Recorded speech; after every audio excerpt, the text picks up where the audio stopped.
Hey guys, just an update. I added authentication to Gibber and we're doing it with GitHub.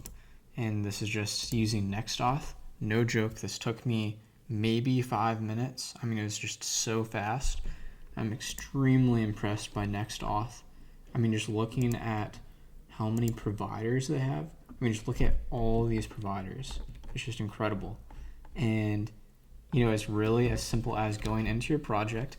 Don't worry, I'm gonna invalidate these. So you can go ahead and try to use them, but I'll hopefully have invalidated them.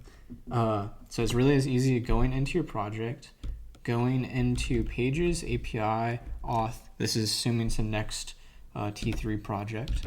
And then all you gotta do is change the provider. So I went from Discord provider to GitHub provider, and then putting in your provider and then the environmental variables that you want. And then the one other thing is just going into your source env and schema and then just changing the, what variables you're going to use in your .env file, which I'm using GitHub ID, GitHub secret. You could use Discord, you could use any one of the other providers. So yeah, literally 5 minutes, get your authentication going super fast. Highly recommend it. And if you're using GitHub, just a couple notes. If you're don't want to add any other additional schema to your Prisma schema, then you'll have to opt out of the user token expiration.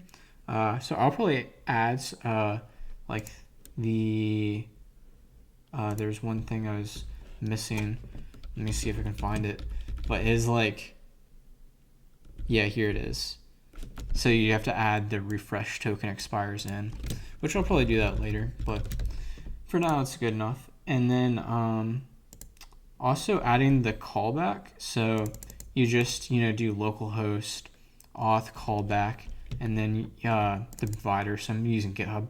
So that's my callback for the OAuth app I made. All very easy, all very good, so highly recommend it. Check it out.